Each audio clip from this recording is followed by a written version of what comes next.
These functional groups are kind of cool because they can be used to make heterocycles, which are found in some drugs, which is kind of neat.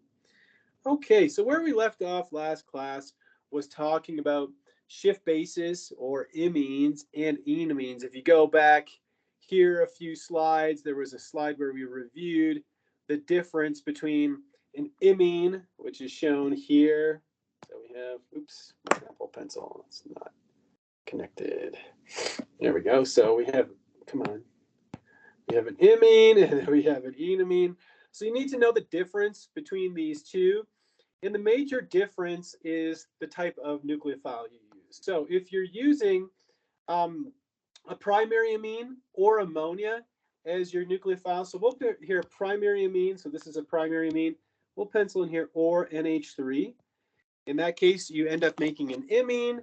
And if you have a secondary amine, you end up making an enamine. So again, primary or ammonia, and then secondary gives you an enamine. So we talked all about this last class. We looked at the mechanisms of the formation of the imine and the enamine, and we said really the only difference between the two is the last step, right? Is the last proton transfer of the two of them. Here you can see in the imine formation, it pulls a proton off of the nitrogen of the iminium ion, whereas when we form an enamine, we pull a proton off of the carbon adjacent to the carbon of the carbon-nitrogen double bond. So we went over that in detail, and then we covered the Wolff-Kishner reduction reaction, and I told you that if you take this compound, NH2NH2, this is called hydrazine, and then you make this functional group, and we call this a hydrazone,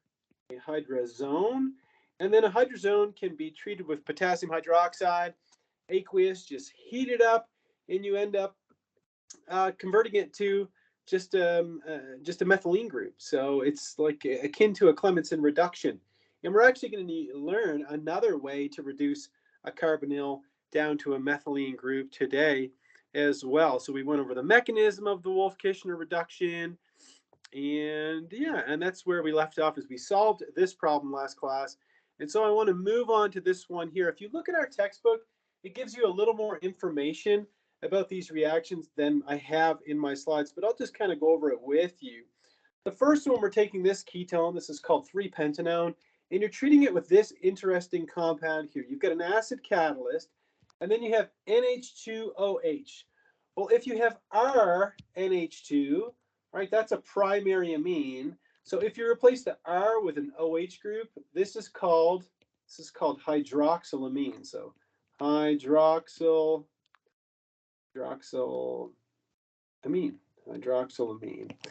And so if we treat the ketone with hydroxylamine, well, hydroxylamine has got a nitrogen with 2 hydrogens on it, just like a primary amine.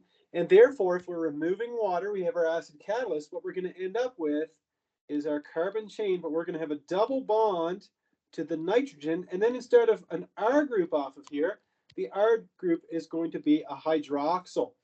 And this functional group has a name of its own. This is called an oxime. So this is called an oxime, and you need to know what an oxime is. And we're not going to talk about oximes a whole lot today, but I'll just tell you that oximes are actually precursors to the synthesis of what are called isoxazoles. They're aromatic rings that look like this, and you can figure out why this is aromatic after chapter 17, but this is called isoxazole. And if you look around, some drugs will have an isoxazole ring in them. Anyhow, so an oxime. And then the next one, we're taking the ketone, which is cyclopentanone, and we're treating it with hydrazine. So let's just pencil that in just as a reminder. This is called hydrazine.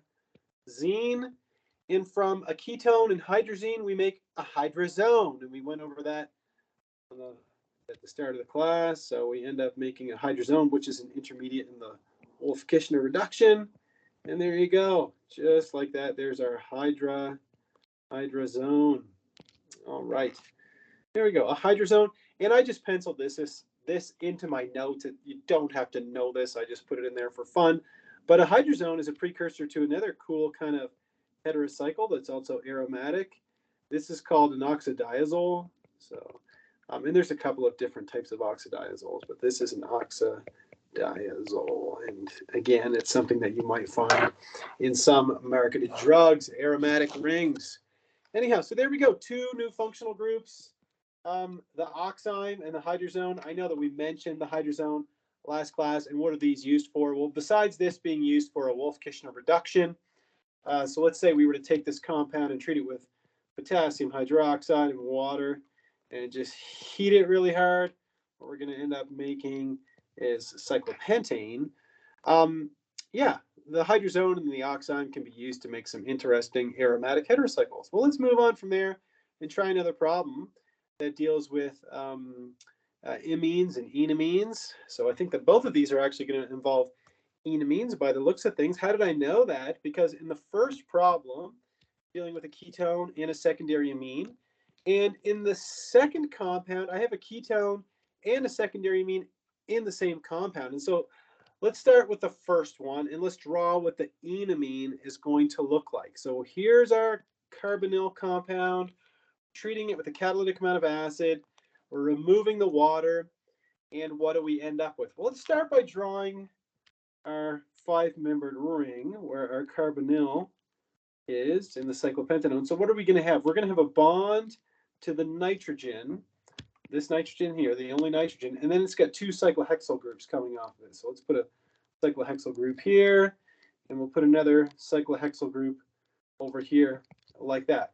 Now, if we're making an enamine, right, because we have a secondary amine, therefore we're going to end up with an enamine. Where's the double bond going to be? Is it here? Is it here? Where is it going to be? Well, remember, the double bond is going to be between the carbon that's part of the carbonyl group and one of the carbons next to it. Now, there's a plane of symmetry down this molecule, so it wouldn't matter if you chose this carbon or this carbon. Either way, it's the same thing. So this is where the double bond will be in our enamine. Now, I'm going to delete those red and blue carbons, and we'll just put the double bond in here. And there's our answer. This is our enamine. All right, and then with the next one, we have, this one's a little more interesting, I think. It's a little trickier, isn't it, right? Because you've got the carbonyl and you've got the secondary amine in the same thing. Okay, well, let's think about this. What's going to happen is that the nitrogen is your nucleophile, right? And that's going to attack the electrophilic center like this. Okay, so how many atoms are going to be in the ring that's formed? You're going to have 1, 2, 3, 4, 5 atoms in the ring. Now again, since this is akin to a secondary amine because you have an R group here and an R group here, we're going to form an enamine, which is going to be part of a 5-membered ring. So let's draw what it's going to look like. We're going to start with just the aromatic ring. So let's pencil that in quickly like this. Now I'm going to start here, and this is carbon number 1. So I've got carbon number 1, then I'm going to go 2, 3, 4, 5. So I'm going to go down kind of the way it is here. So I've got 1, 2, 3, 4, 5, and 5 is my nitrogen.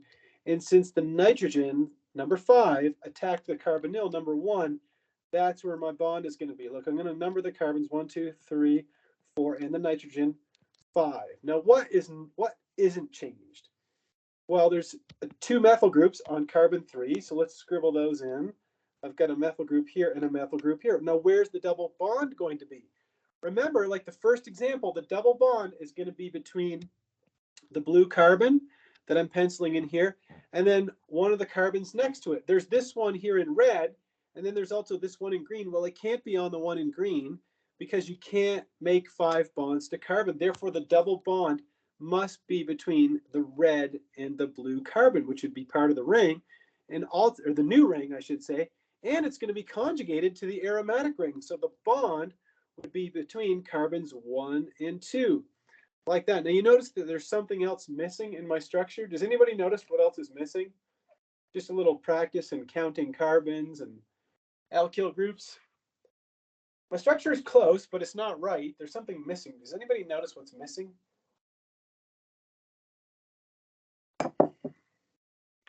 Anybody give this one the carbons on the nitrogen? Absolutely, right? There's an ethyl group. right? There's these two carbons here. I can highlight them. Oops. We can highlight them in yellow. This carbon 1 and 2. And here they are, carbon 1 and 2, like that. And I'll put my lone pair up there. And there you have it, my friends. Absolutely. Great. Great work. Nick and Sandrina, you're both 100% correct. Probably answered it faster than I could. Well, that's fantastic. There we go. So amines and enamines. And in this case, we formed two enamines. And if you're wondering, what do you do with an enamine after you make it? Okay, what do you do with this? Well, we're going to talk about that later on. Enamines will rear their head another time in the course. So they will show up again. But for this chapter, we're just kind of leaving it here at the formation of the imine and the enamine that we worked on in this problem.